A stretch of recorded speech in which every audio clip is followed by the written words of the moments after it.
Welcome back, Immigrant Nation. Another week, another new episode. Thank you, as always, for being here. I appreciate you. I appreciate the time that you spend listening to us. If you want to join the Immigrant Nation, please follow us on our social media. Our handle is at An Immigrant's Life. If you want to send an email, if you or someone you know wants to come on the podcast as a guest and tell your beautiful story, our email is at animmigrantslife@yahoo.com. It's Sunday night as I record this. It's been such a busy day, but it was a good day. I hope yours was as well. January has ended and February has started. Hopefully, you're staying with your goals. And if you feel that you failed on your goals, that's okay. You can always restart. What matters is you keep on going. Pausing is okay as long as you don't stop. So keep on going and keep reaching for those goals. I, for myself, has been crushing my goals. I hope it continues. Obviously, January is the easy part because it's just new and fresh. But hopefully, you and I could continue crushing our goals. All right? So that's for the personal check-in. Now, let's talk about the episode. In this episode, we will delve into the inspiring journey of an abstract artist from Baltimore. From her immigration to the US from Thailand, to be close to her sister, to battling depression while working in a bar. Her story is a testament to the immigrant mentality. Discover how she found solace and confidence through art, starting with black and white paint because she's financially limited and that's all she could afford. With a determination to create without excuses, she shares her transformative journey. Listen as she narrates the powerful impact of art, her resilience, and a heartfelt message for fellow immigrants. Gain a glimpse into her creative mind and process in this captivating episode. Those are beautiful words, and I hope that makes you want to listen to this episode because I promise you this one is full of wisdom. I swear to God, it was like talking to Yoda. I think that's enough, right? So, without further ado, let's get into the show. Isa, dalawa, tatlo. Today's guest is an artist that lets the beauty of her art be the essence of her action. Everyone, please welcome Emon Surakitkoson. Hello. Sawas Decap Yeah, and yeah. Copcon for coming on the podcast. Thank you. Yeah, I'm so excited to be here. Yeah, especially talking to another immigrant. It's quite. I'm not quite sure what's the answer going to be yet, but like, I have, yeah, little. I think we all have kind of organic experience, right? Like Yeah. living outside out where we're from. Yeah. 100%. Before we get into the nitty gritty, why don't you tell the Immigrant Nation where they can reach you or if you want to promote anything? Um, I'm all over the place right now. So let's start off with my website is www.emonsurakitkoson.com. So it's quite long. Also, I use that with the Instagram too. So it's EMONSURAKITKOSON.com. And I have a couple projects coming up. First, I just want to go home to Thailand in February and March. And then when I come back, I'm organizing the exhibition for the AAPI people in May, because in the US it's they're celebrating AAPI month then, and I'm hoping to get about 40 artists in, and then like show their painting. Is the event happen in Strathmore Mansion is in Bethesda, Maryland. So if you guys in the area, you guys can check out the info on my Instagram or my website. And then after that, I'm organizing another art market for artist fellows in Baltimore. So looking to work work with maybe 40 between 40 to 50 artists, like to come out and sell their work. The event called Spring Cleaning, and that's supposed to happen in June 8th, but we're waiting for the grant to come through. So when I have that little bit more solid, I will also put that on my website and my social media. Yeah, so that's a couple project that I'm excited about, and besides I just commission here and there. Yeah, I love that. yeah. So the market, you look for like just random artists if they want to sell their art. No, I mean everybody kind of have to be in DMV area, which is DMV is DC, Maryland, and Virginia, right? So it's like near I like to do community event for emerging artists, but I really like to support people that's from around here. It's just kind of on top of that, beside being the event, I also creating community, and have giving opportunity for people to sell, move their art, or like meet a new collector and such. But the spring cleaning, especially, the gimmick is people selling their old work, right? So if you're an artist for so long and you have a lot of old painting that it doesn't representing your current work anymore, and you're not looking to show it anywhere else, but like some of the artists like, oh, I used to love this and I don't want to toss it because canvas can cost some money too, right? Or like it's something that you used to like explore, or like the old medium, and then you come out and sell all this thing. And the gimmick of it is everything is going to be under $150. Okay. Yeah, so it's really affordable. We did this event last time in 2022 at Kennedy Center, and now I'm living in Baltimore, so I'm doing the event in Baltimore instead Wow, this year. Yeah, that's exciting. I love the yeah. the So community idea. yeah, just really want to support instead of just like, art show is great because you can represent your art in the right place where you want it to be, but they have a lot of those support already. So, all the event that I tend to create is really supportive on artist lifestyle, like, so these will move all the old work out from the studio, and yes, you don't sell it as the current of your work, but you still make a good chunk of money to like buy more supply, and that's why it's called spring cleaning. Yeah, Oh, of course. I love that. Before we yeah, get to thank you. anything, I'm so obsessed with names. Do you know the meaning of your name and your last name? um the meaning of my name is I think it's just like a place word in Thai. It means cute. Cute? Emon is, yeah, Emon, and then Surakitkoson is I think it's got to do something with successful business and such. My grandpa, um he's changed the last name because our real last name for my dad's side is Han.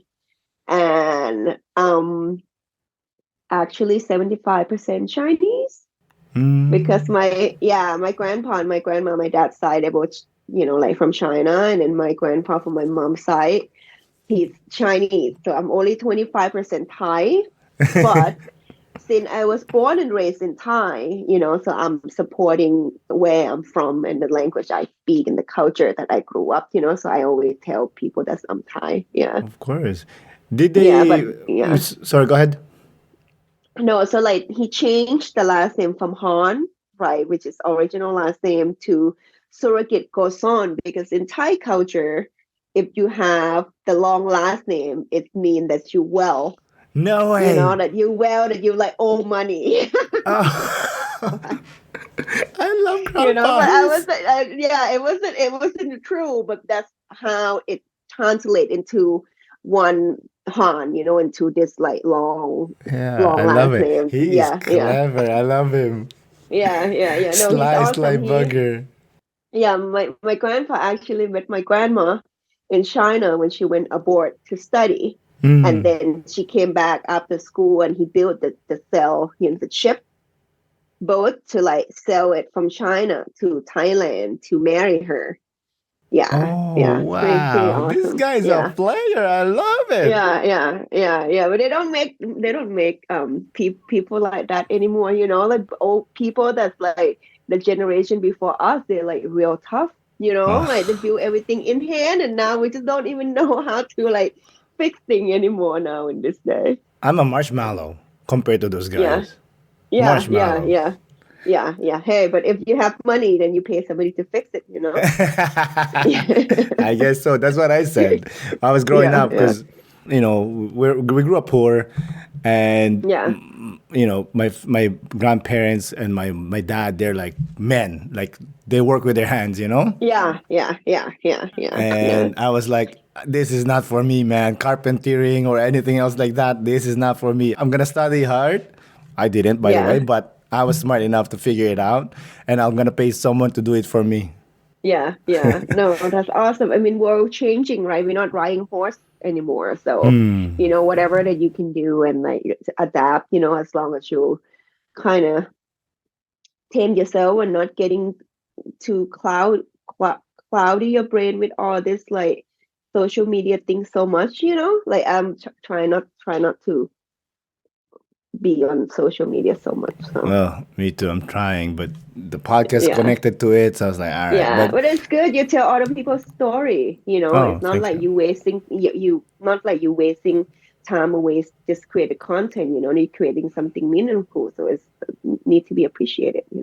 I appreciate that. I appreciate that. Yeah, yeah, You moved to the U.S. when you were 19. Was there a yeah. reason? Oh my gosh, nobody ever asked me this before in an interview. So, I immigrated here was 19 because my sister at that time was living here. And she was close. She was my best friend. So I told my mom, I said, well, can I get the student exchange visa and then I can go see her? Right. So my mom said, okay, yeah, sure. That sounds good. We haven't seen your sister forever. So I came here, but before I be able to go see her, then I have to do the program first for the student exchange.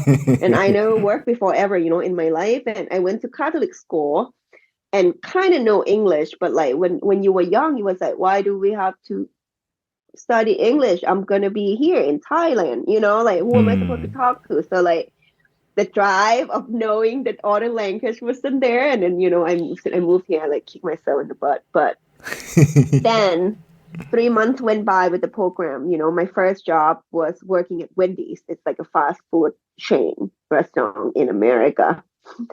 And that's the first time I know what work is about. Anyhow, really like excited to learn the culture and such. 3 months went by and the program is end. So now I really have to go see my sister, right? If not, I go home, my mom will yell at me. And back then I understand English, but it's quite hard, and I'm sure a lot of people could relate to me that you understand it. And then when people speak to you, you have to translate it back to Thai, right? The answer I still first, do and that. then no, the question first, and then you answer it back in Thai, and then you translate that to English. So by the time you ready to answer them, they already talk about something else. And I'm like, everybody call me sunshine because I always smiling because I didn't really, I couldn't catch up fast enough, right? Because like in my country, we don't see anyone who am I supposed to practice with, kind of. And when the time come, I was so afraid to take the bus from Maryland to no from Delaware then to Boston because that's where she was living. And I was like, oh my God, I let anxiety get the best of me. I was like, if I lost, that's it, human trafficking. I'd be, so like it's all crazy because you immigrant and you didn't know, I was 19, I was living here for 3 months, that's it. And it didn't happen. So I, fast forward, then I start going to school in Virginia, in DC area, and then she's eventually moved here to DC, and then was living with me. And after a couple of years, she's decided that she want to grow her family back in Thailand, and she moved back. So it's only me here now. Yeah. You followed her and then she bounced on you? Come on, sis. I mean, I was supposed to come visit, and then things change when like growing up, and a lot of people probably can relate to me. That's like you as the middle class female, right, in Thai, and I can't speak, you know, my experience towards everybody. This is just my own experience. That I grow up and you just have to be mom. You know, Mm-hmm. you grow up and you go to school, you get good education, and you find somebody that have a similar value, you know, with you, like family value, and your parents like. Because my parents, they still married. They were arranged marriage, my mom and dad, you know. But it's not going to be like that with me because the generation change. But like still, you need a lot of like improvement for your whole family. And then, you know, like coming here, I'd be able to like buy my first car, Toyota Camry,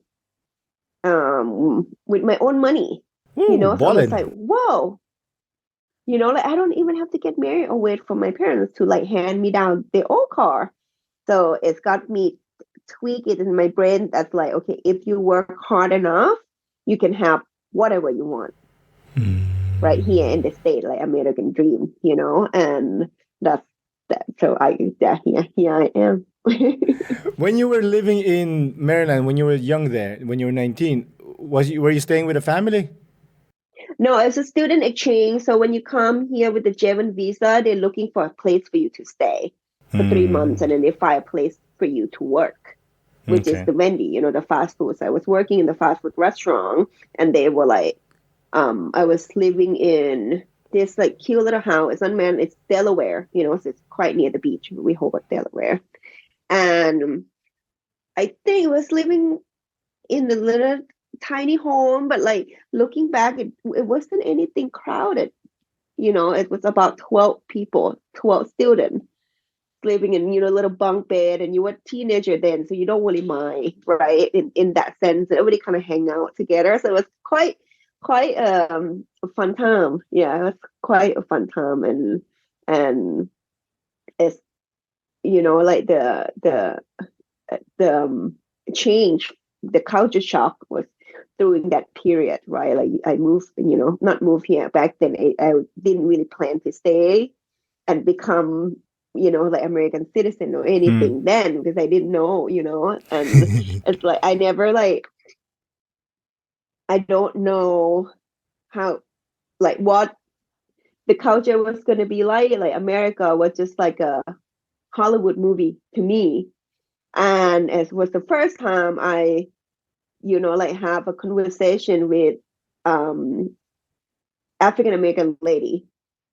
And I was like, oh, okay. I didn't know that was like black people here too, because on in the movie they don't really show this kind of thing. Because I No. thought that was just like, yeah, I was so green. I'm coming from really tiny small town. Like even though I went to boarding school, like they don't teach you all this thing. You know, they don't teach you the Western culture as much.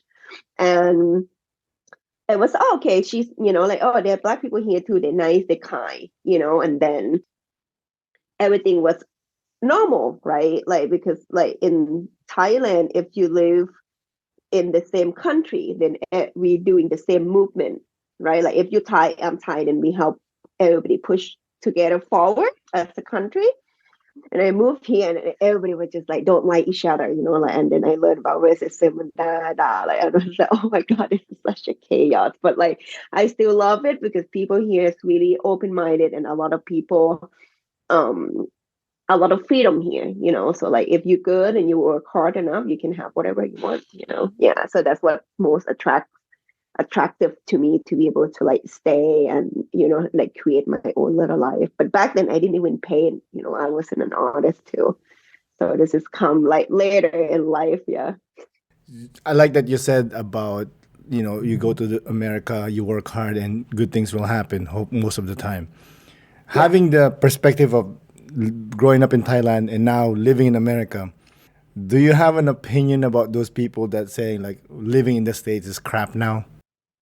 Um, well, my perspective changed a bit, but the core of American dream is still there. You know, I still do believe if you work hard and you like keep pushing yourself through, you know, the challenge and overcome it, it's easier. Because like I don't think I'd be able to have this opportunity to be an artist full time, and on top of that being a community person in Thailand. Is no way, like I asked my dad when I was a teenager, I was like, hey, can I be an artist? Can I go to school for it? He's like, oh no, and like you be a nurse, you be a teacher, and you just do this part-time. Nobody's being artist full-time, So like without being here, I want to have this opportunity to find myself who I am, right? I would just be a mom, but I might be okay with that choice too if that's all I know, right? I probably be happy. I probably have a big family now, but I don't because now I know more. I have more thing to explore. Right now, I like know that I love making art. I love building community. So like America keep that to me, But yes, a lot of thing is going on right now, and a lot of people sometimes they, and quite I have like a lot of moments that's like, oh, I don't know what to say towards like all this movement. I don't know what's right or wrong, but like I always respond with my own experience, right? I was like, well, this is my experience, it's my opinion, that's how I think about it. And, or like, oh, I'm not fully from here. I wasn't born and raised here. So maybe I'm not the one who talk about this object, but mostly just try to um understand why all this thing happen instead of judging that it's not good anymore, because America is still good. You just kind of have to pick and choose what you can do and what you can put your mind into, or sometimes it's just, oh, it's not for me. I rather focus on something that's good, right? Because if you always think about something like, oh, it's negative, it's not as good anymore, and that's all you look at, you don't really look on the brighter side. So I'm trying not to be like that. Yeah, but the moment come and go all the time. I'm Oh, only human. Yeah. of course, ebb and flow, ebb and flow. Hmm. I love that Hmm. point. Yeah. And just realize that people immigrates to the state. You Yeah. know what I mean? No one just immigrate to like a certain country just for fun, to Yeah. make Yeah. yourself better. No. You Yeah. some people immigrate to the Philippines or Thailand because they like the life there. Cool. Yeah. But us, when we immigrate to us in Canada or States, Yeah. we're trying to better our life because we know it's Yeah. better here Yeah. Yeah. Yeah. in that sense, Yeah. you know. Yeah. No, for sure. Yeah. How did you get into making art? When I first moved here, I was kind of like work in the service industry for a while, right? With oh, I'm immigrant. I didn't really go to school here. Maybe this is just an opportunity for me to have, which is working in a restaurant, and then you save money, and then hopefully one day you open your own restaurant or bar or like business. But a decade went by, and I was like, oh my god, I'm a morning person. I absolutely hate it to go to bed at 3 or 4 a.m. and wake up in the afternoon. It's dark, and especially in winter here, 4 p.m. it's freaking dark already. So I was Mm-hmm. like, oh, I don't know if this is for me, and kind of like went in through depression, and on top of that, I didn't really know what's depression, right? I didn't really grow up with it. Our country, like people in our country, if they don't eat, they don't work. Yeah. There's no time for So depression. yeah. So I was like, oh, okay, this is it. This is what all the people are talking about. And my really good friends, was like, hey, you like to look at art, you like to take photo or picture, and so like, why don't you try this like pen and paper that my friend got me from art store. And like it's just like quite a moment that's like when I kind of used that like supply that was making it for artists. It was just a moment of like, whoa, like this pen and paper is so smooth. It doesn't feel like I got it from, somewhere cheap. It's like that the quality of it is better than a Lingua pen that you use. So I kind of enjoy drawing and like whatever that was doodling, and after that I was like, okay, I think I like to explore more. So I was renting the house in DC. This is when I first started, and then I went to find house paint in the storage or like found object or wood or whatever. I don't really have a lot of money to like spend on art supply. So it's all the first medium that I started just from like the house paint and like found object. And I kind of like that still. So then you're switching medium into ink on paper because it's still cheap. You just buy ink and then buy paper. And then that's when people start recognizing my work as an artist. And then after that, it was like, okay, I want to paint larger, and the paper can go so large and really hard to preserve long term. So I start painting larger scale on canvas. And then I was like, well, I don't have money to buy all this color either because it was still poor, and I was like, well, maybe I'm just going to buy black and white, like two color.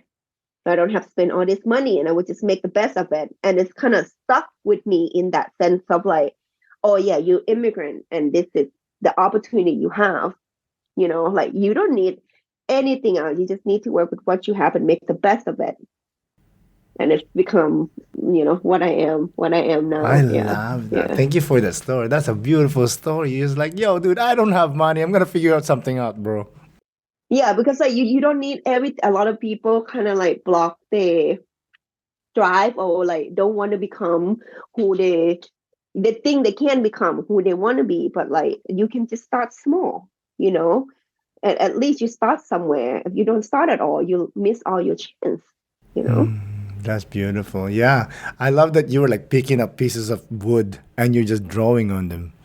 Yeah, yeah, yeah. I mean, like switching a career too was kind of a little bit uneasy, right? Because like everybody like, oh, you want to be an artist, huh? And like you immigrant, English is your second language. I was like, oh, like I feel so small. But if I'm not happy at the job that I have and I'm not making change, nothing gonna happen, right? I still unhappy. But if I'm making a change and I don't make it, I still feel unhappy anyway, right? So, but at least I do try, and that's what pushed me to get through. Like what worse would happen? You just be embarrassed, that's not hurt, that's not Who cares, you know? embarrassed. It's in here, who cares? Yeah. So I kind of, carry through, but I'm a little bit stubborn too. All the artists we need a little bit of stubbornness in Of there, course, right? of course. I love Yeah. it. I know your friend bought that piece of paper to start you, but was there Yeah. someone that like, really pushed you and made you believe, like, I can do this, I can be an artist? Um, myself, I guess you just have to be your own cheerleader, because not everybody gonna see your version right away. But if you paint, 4 or 5 painting and you give up because you haven't sell, like then like nobody wanna buy painting from a sucker. They want to buy painting from somebody who's have profession with it, who love doing it. So sometimes you kind of have to wait for your moment to come. So I don't really like, and I ask myself all the time, if one day you don't make money out of art, will you stop making art? Then the answer is no, right? Because I love doing it, and that's what gets me going, right? Like you as a podcast, like will if you don't succeed in your expectation or other people's expectation, will you stop doing what you do, telling other people's story? No, right? Because you love doing it. So you just need to push that forward and wait for the moment. And if the moment doesn't come, at least you enjoy what you do for a living. Oh, for sure, 100%. For the spiritual and the believers, this is the Yeah. reason why you're here in this Yeah. world. Why that whoever you believe in brought you to this world is to create these beautiful things. Yeah, yeah, yeah. And you only got one life, nobody gonna hand you whatever that you need. So you need to go get it yourself, instead of like, oh, I need so and so, I need like this big studio or whatever, yada yada, or I need to go to art school. It's not, yes, like if you have opportunity and time and money, like yeah, you go to art school and you learn more, but it's in that sense of like a lot of people think that they need, if they want to go somewhere, and it was, oh, I need to have a car to get there, like transportation, right? The person that's like, no, if I don't have a car, I would just start walking and I would get that too eventually. I'm really stubborn in that sense because I need to cheer myself up all the time. So I I'm trying love to it. tell all the people to be like, work with what you have and you don't have to risk anything.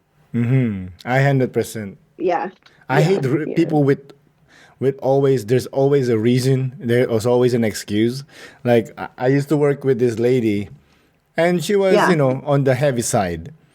yeah, And she yeah, was like, She's like, oh, I wish I could exercise. I wish I could do this. I wish I could do that.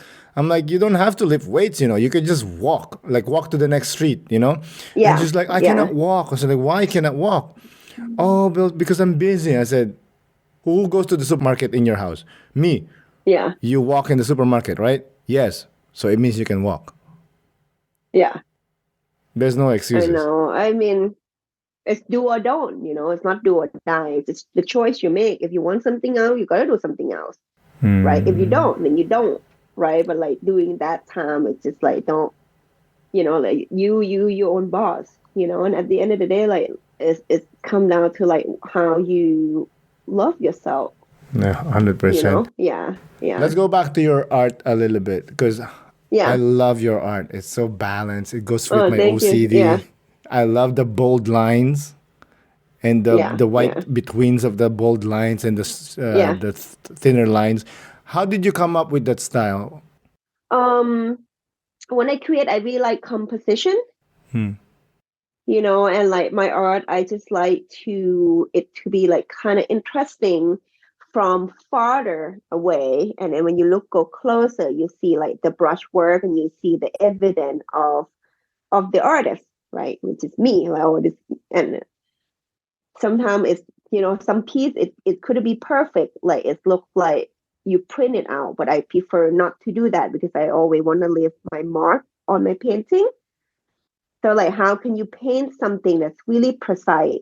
Like you use the digital computer with hand, right? And that's when the discipline come in the process as I'm painting, because you really have to like discipline and tame your hand and your movement, right? So when I paint with the whole body. You know, that's how I like to practice. And the other work um is texture work where I create to be something when you go a bit farther and when you look closer you can see all this like little cracker detail that go on. So like there was to and then I do sculpture on top of that. So I guess I have three main focus on my current practice right now. Yeah, but mostly just like want to really when I paint, I really have I love going to a studio. You know, that's my like really like secret place. I go cry, I go yell, I go dance, or whatever. You know, and I stress out, I go. If I don't stress, I'm happy, I go too. So like just to have that moment to creating something from your hands is really precise and paint I could paint, you know, for a really long time as long as the and but I like to work with sunlight. So when the sun down and then I go home, you know. So like that moment of like you using both of the hand, you know, with the brush that you created, with the canvas that you stretch yourself, and I paint, you know, like when I use my own brush and paint a large scale painting, I paint really fast. And if I can finish something that's big in like couple hours, it's really like give my own self like, oh, this is powerful and impressive, you know. So I guess a lot of process is from that because coming here at first I was really insecure and I'm not really like confident with my own skin because you know sometimes people like see small immigrant and English, you know, like speak broken English, you know, like people have some sort of assumption about me. And then when I create work like that with a short period of time, it's look really precise and look awesome. That's when I gain my confidence, you know. So I feel like the confidence is giving it to me through art, For you sure, know. because Yeah, yeah, that's where you're good yeah. at. That's your thing, Yeah, you yeah. know. That's really see like now I was like, okay, like confirm it to myself, you know, like okay, I'm worth something. I'm good at something. So that's when the confidence come and then, you know, like get a big project here and there, get into here and there. It's quite confirmation for myself, right? Who was like really like anxious and insecure before, you know. So now I'm like really lucky to be able to like tell my story of where I'm coming from, because people don't know, right, until they really sit down with you and like know your story, you know. Yeah. 100%. I love that you said that Yeah. with art, with doing the thing that I love and enjoy, you get your confidence. Because I don't know if I mentioned to you, but I coach basketball players, like kids, Uh-huh. Mm-hmm. teenagers. And one of the kids went up to me and said, "Coach, I'm doing all these things, but I don't feel confident still. How can I get confidence?" I said, "Well, Yeah. to be honest, there's no magic formula. You know, Yeah. Yeah. it's You just need to preparation. practice. Exactly, preparation, practice. You just do the work, and once you get good at things, the next thing you know, you're just confident. I'm like, ah, yeah, I got this, bro. You know. Yeah. Yeah. Speaking of that, do you still suffer from self doubt? Oh, every day. Are you kidding me? I open my eye and here it's come, you know? But, and, I mentor um a couple times, for the teenager kid. And then one last time I was mentoring for about like 100 art student from Maryland State, and then the kid was like, have you ever feel like giving up? And I look at the girls, I'm like, you 15. You give up already. It's life, right? And I didn't say that. I just like tell her, it's hard to be a hero, right? If you want to do something that is no path was creating for you, you want to go out and find your own path. It's hard. That's why not everybody can be a hero. But if you want to do something different, you want to like go in your own way, you need to create your own thing. You're gonna have to struggle, but the overcome, right? Like if you can overcome that and make it something, is quite powerful. Hells yeah. Yeah, That's one yeah, thing I love. Like something so difficult, something so you think it's impossible. You're like, yeah. No, it's just supposed to be. Yeah, it's supposed to be hard. Because if it's easy, yeah. It's everyone's supposed to doing it. be. Yeah, That's beautiful, yeah. So man. that, and on top of that, like as long as I can create, I don't like wish to be rich or like super successful or anything. I just want to have like be able to like continue practicing and like telling people story. If I have free time, then I help with the community and then pay my bills, save a bit, and like, eat seafood. I love seafood, so that's that. I never dream to have like big house, big car, go to like fancy places or anything. It's just never me. Like, I'm really fulfilled with what I do. Yeah, Yeah. yeah, It was funny because today I was talking to my mom about it, and she's like, she was saying something about like, oh, I have a plant. I do like plants, and it's a money plant. Apparently, if it start flowering, you're gonna have more money. yeah, And I told my mom, I said, I don't need more money. I'm good. I'm rich. I have everything I need. yeah, You know, yeah, I'm not. yeah, yeah, I'm not waiting for the next food. I'm like, there is food in the fridge yeah, anytime. yeah, yeah. A You, lot of people here really like struggle, in the sense of they want to be successful and they want to have a lot of money, but yet they don't know how much they need, or want to be successful in what. That's what I'm saying. And I'm just like feel feel such a conflict with a lot of people that they just want to be successful, but they don't know what they love doing first, right? That you have to go fight first. Like, yes, you can be successful, but successful at what, right? And often, oh, I don't know, I just want to be successful, and I'm just like, it's a bunch of like famous people that are not really cool, and like a bunch of assholes can be famous, right? Like, but like if you find out what you love and you do it every day, like all this busting thing that who you need it to be, it will be go away, right? It will be gone, and you just like start living your life in the way that you want, So a lot of people here not don't really have a lot of structure, especially like younger people. Yeah, yeah. Is that why yeah, you're mentoring all these kids? yeah, yeah. Because I don't really. it was a bit hard for me, to figure it out, but like I pulled through, I was a lot of it's like a stubbornness of me, but I want to tell them it's hard, but it's not impossible, right? And like if I be able to like teach people or share my story or like create opportunity for them, so it doesn't have to be as hard. Yeah, and it's something that's like at the end of it of the class mentorship event program like if I do that when I go home I'll feel like good, and that I only like to do things that make me feel good. But I don't like cut myself short, because like being an artist we need a lot of like energy, so I can only do that when I have free time and extra money that I can expend and do the event. Yeah.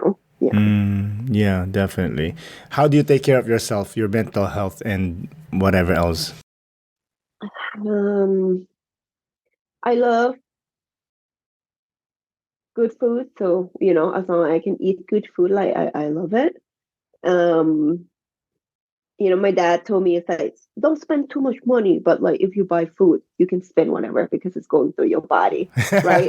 So that's what I think that's why I love food so much. I wake up and I was just like on my Instagram feed, it's like everybody have a different Instagram feed. It was all Asian food, or like or a dog, okay, chubby dog, like fat dog. That's it. Those are the things that I enjoy. Or I go to the beach, like the beach and ocean and water is really tame me in the sense of like, oh, I'm really tiny here.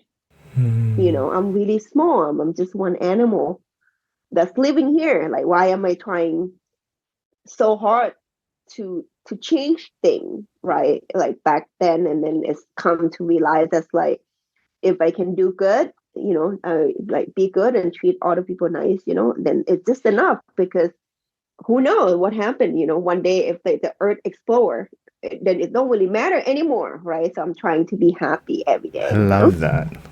Yeah, I love that point. Like, oh, it doesn't matter. I One of my favorite line to say is, "Who cares? We're all gonna die someday anyway." Yeah. Who care, right? Be happy. Yeah, a lot of people say it's like, "Oh, that's so dark." I'm like, is it really? No. No. It makes you focus what's important. What important is Yeah.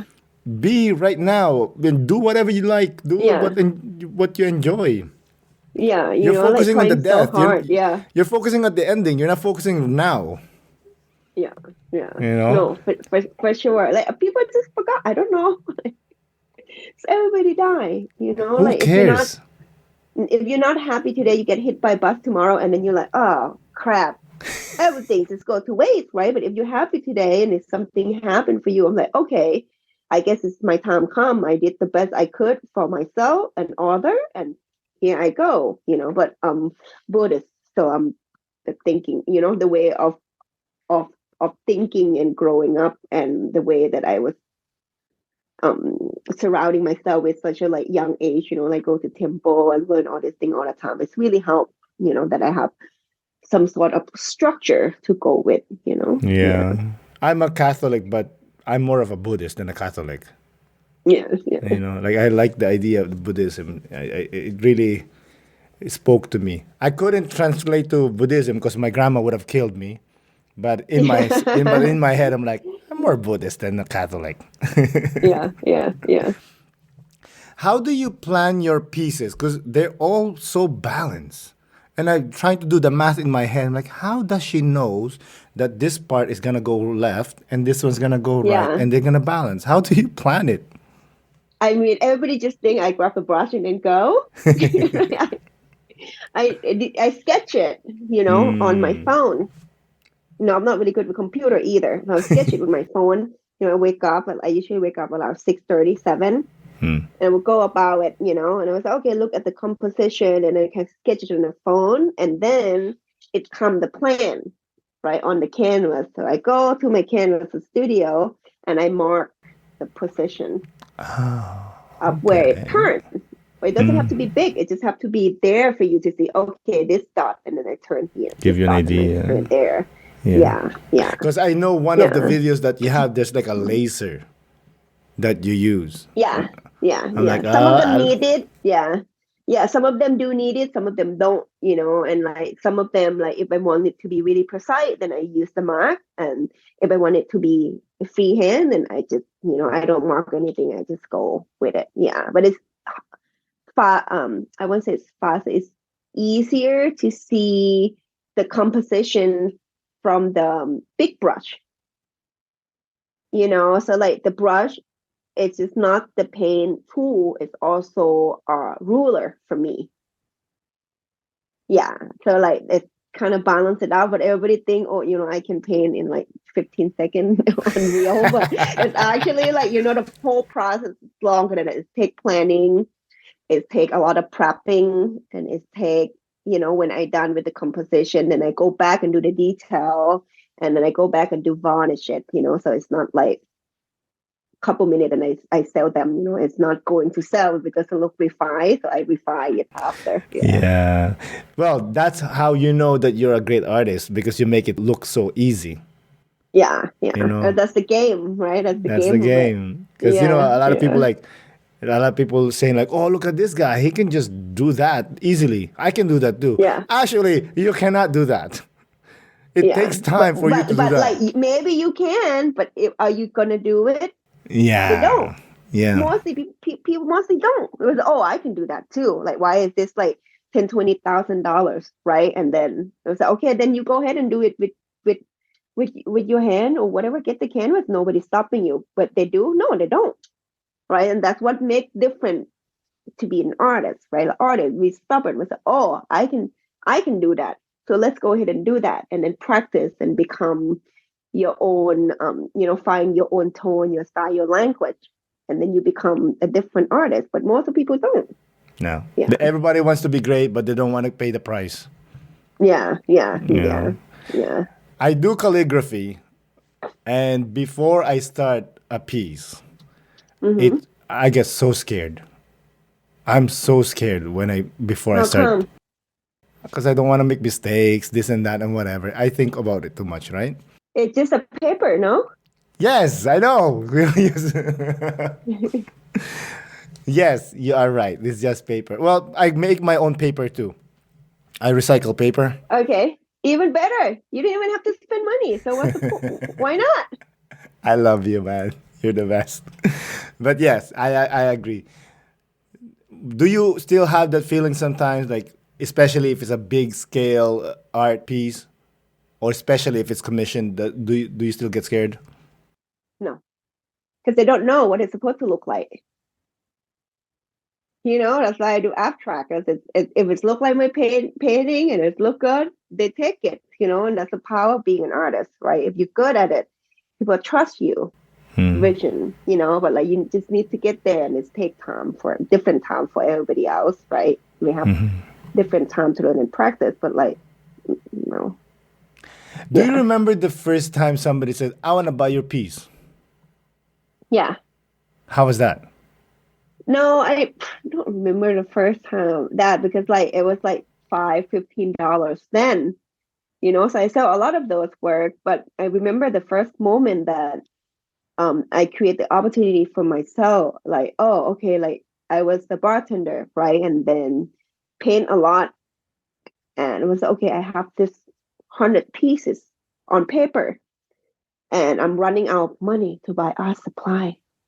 And then the insecurity come in and say, who will buy your art? You're not an artist, and I'm like, well, I gotta start somewhere, because none of this, like, people know me as an artist. So back then I was bartending at the beer garden in my neighborhood, and then I asked my boss, I was like, hey, can I create a holiday market? And in my brain it was, oh, I have to create this opportunity to help other people too. So when we all come, I'm not embarrassed, right? It's a lot of like craft people, right? Like in my head, I was get all twisted with business. And she's like, oh yeah, sure. If you want to organize it. I said, okay. And first time I saw my painting was like 350 or something like that around there. I was like, whoa, like from $5 to like 25 max, on just on small paper. I was like, whoa, whoa, whoa, 350, here I come, America. And that was that. That was the moment for me to be like, okay, if you do what you love and you work hard enough, you will you'll be able to make substantial income. And like back then wasn't dreaming to be a full-time or anything, but like keep practicing it, and then it becomes something so much more. What is more nerve-wracking, opening a new exhibition or presenting a commission piece to a client? It's none. I passed that stage. I was really anxious, I was really insecure, I was really like, don't think that I'm like could do any word, any, not like that. I don't really like, I'm not like a wet lettuce like that either, but like I didn't know that I can do this, right? So like I overcome it. It was quite challenging for first like 2-3 years. I'm on my fourth year now. Now people like start recognize work coming in without you have to seek it out. Like people invite you to go do solo exhibition without you have to submit. So it's great that the opportunity come. And that's was and I'm still struggle time to time. Like because it's here and sometimes financially, because we want to have, like me and my partner want to have family someday, so the anxiety come. But most of the time, no. I mean, it's not just art. Like I just been through a lot of things in life that was really hard that's happened to me. So if I can move past that, there's nothing going to break me now, kind of.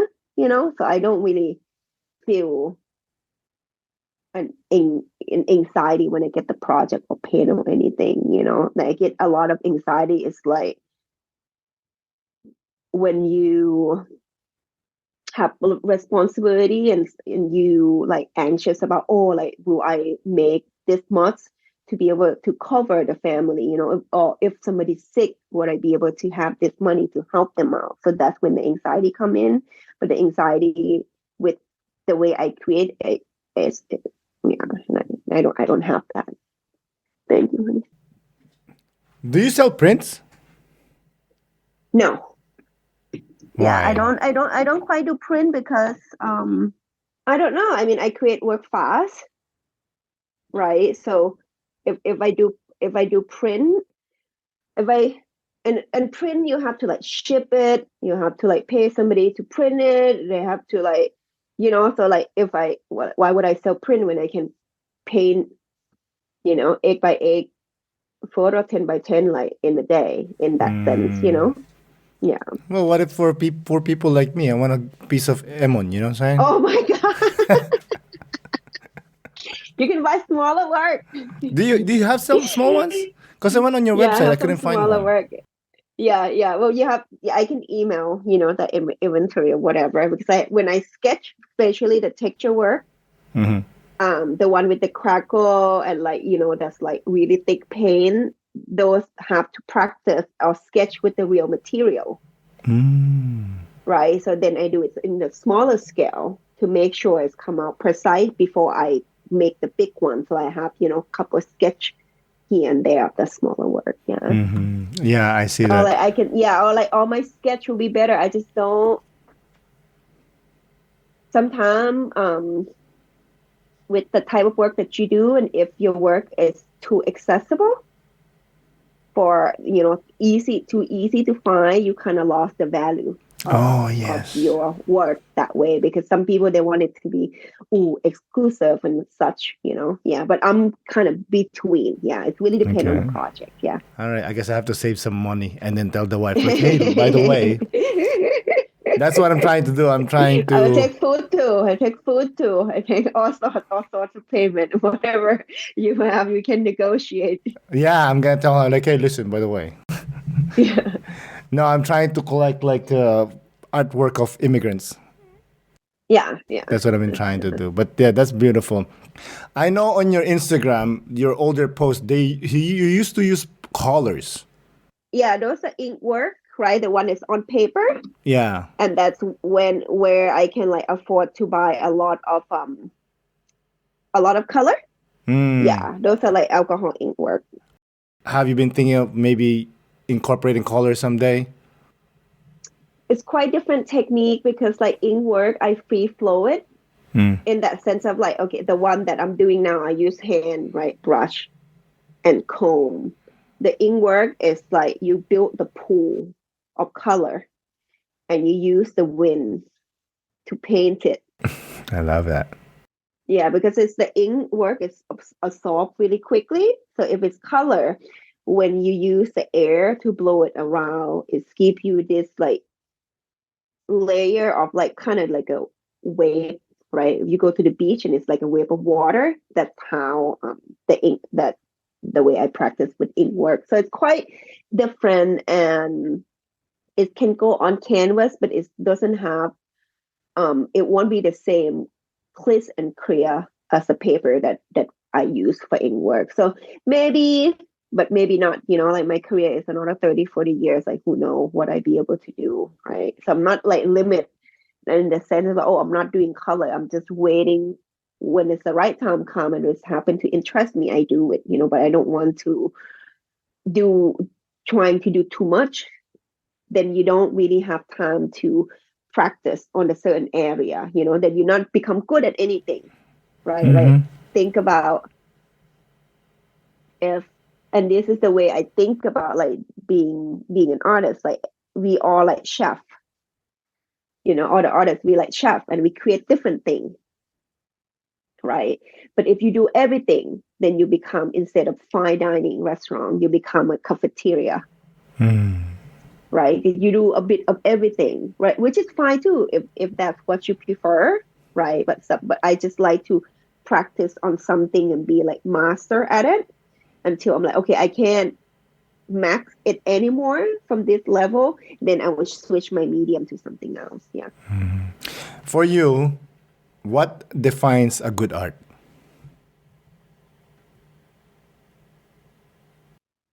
I don't have that. Like a lot of people ask me that too, to be like, hey, you like to like go like critic other people art, or or like go da da da. But I don't see it that way, because people make art in different way.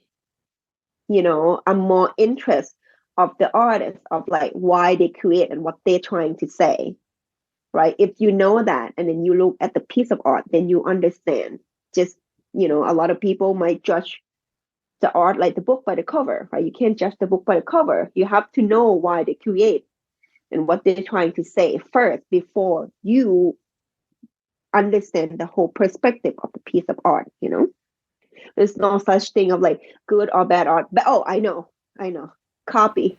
If you copy art from somebody else, then it's shitty art, and that is not your art. You shouldn't be selling it and doing it and be successful with it at all. That's shitty art if you copy art of your work. Yeah, I guess that's not art Yeah, at all.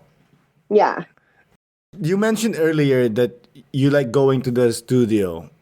Mm-hmm. Do you approach your process like you're a professional? You go in the studio, you make art, or you just go to the studio whenever you feel like going? It's no, when you're in the creative world, it's no such thing as professional. For me, I treat it as a routine. It's lucky enough I love what I do for a living, so I aim to be there almost every day, right? And I wake up, and I will like go about like an idea of my planning. Okay, today if I don't have meeting, if I don't have interview, I don't have to do paperwork, then I prefer to be at studio. So okay, what am I doing then? Either like finish commission, creating a new painting, and that's it. Or try new mediums, So and then when I go, as soon as and I live not far from my studio. So I walk across the train track and then it's my studio from my house. I have a 5 minute walk, and I go and I pray, I sit down, I pray, I thank, so I'm grateful, I'm thankful, you know, please bless me to be a better version of myself. That's what I pray every day. And then I pick the music I like and then the headphone come in, right? And then I just go about it. And when the sun down, and then I walk home. I walk home, give my dog food, and then hang out with my partner or go out to dinner, make dinner. Whichever. In the summer, it's easier because then we can go to watch the sunset by the water. In winter it's a bit harder here. So yeah, but that's just my regular routine. Yeah, I don't need much. Yeah, Oh, I can tell. I yeah, love it. Like your yeah. I art, don't need much. minimalist. Yeah, yeah, yeah. Are you a type of artist that likes people looking for meaning from your art, or you prefer that for them to just enjoy it? I just want them to enjoy it. At the end of the day, I want to create something that's timeless and like it's not. Yes, it's me making it and enjoy creating this like great work for my client. But at the end of the day, they're the one who's seeing it every day, right? So as long as they love it and and have a moment with it, right? Like they come home or go to work or whatever, and then they see it and they have a little glimpse of like, oh, this is beautiful. Look at it far away, look at it close, interesting in the composition, and it fits the environment. That's what I'm trying to create. I'm not, it's just the way I practice. And other people, they're doing conceptual, they say something important, then it's cool too. It's just not the type of art that I do. Yeah. Do you have a piece that you had problem letting go? No, because I'm a chef and I just like cooking. I make this good food, and like if people want it, they take it home and they enjoy it. And I make it again.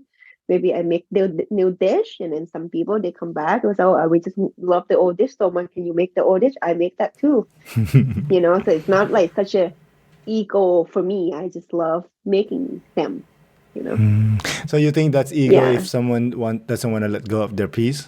No, no, not at all. Not at all. I think we are different, and I think we don't appreciate the different enough, because like this is the way I practice, and the other way of other people making art in different term, and they have different audience, right? So like if they're doing something and they love something, they attract to it. That's their thing. It's just not how I do it, but it doesn't mean I'm better or they're better. We just different, and different is good. It's not going to be 100%. the same thing, same art, that Boring. will be boring. Yeah. I don't want Yeah, that. no, but I appreciate all the experience, and like I'm really give myself room to grow and flexible, right? Like 5 years from now, I might paint something out. The way I look at art, the way I practice might be different. I might want to approach a different client, right? So I'm not if I don't want to be judged, then I'm not gonna judge other, So For if I sure. want to be respect, then I respect other. Yeah. What's your opinion about AI art?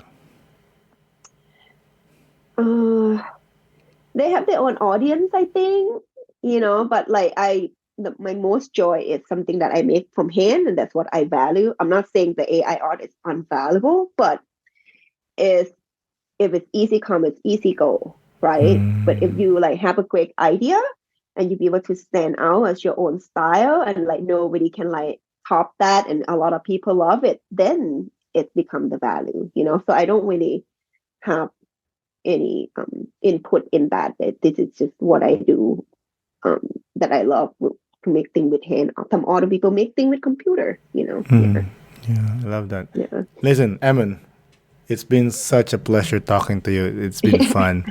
Before we close out, since we're Yeah, here, do you have any yeah. last remarks or anything you'd like to say before we close out? Well, to my immigrant fellows, I know it's really struggle sometimes, especially when you first immigrate to somewhere that you are not from or speak their own language, and people quite often um, don't see a value of you, right? So don't let that stop you from who you want to become, right? We might not look a certain way or speak a certain language, but that's not your value. Your value, you set your own value. And as long as you work hard and you be kind and you don't hurt other people, that's completely more than enough. And appreciate your own culture, right? Don't think that you are more because you know more culture and you're willing to migrate and you're willing to move. That's such a strong will and power, and you take a lot of power from here to do that, so be proud of yourself and don't let other people see you otherwise. Yeah, don't let people like misjudge you or disvalue you because you're different. It's just not the case at all. And Emon, thank you so much. How was the Yeah. cup for this a That's beautiful because, conversation? Thank you so much. yeah, thank you. Yeah, I'm super happy chatting with you. Yeah, Oh, about this sure. because not a lot of people, understand as much, as talking to the people who have similar experience. Yeah. Of course. Have a great day. Yeah, you too. Thank you. Happy 2024. You too. Bye. Yeah, bye. Thank you again, Emon, for coming on the podcast. I really do appreciate it. Thank you, listeners, for listening. This is Aaron Deliosa for An Immigrant's Life. I'll see you guys later.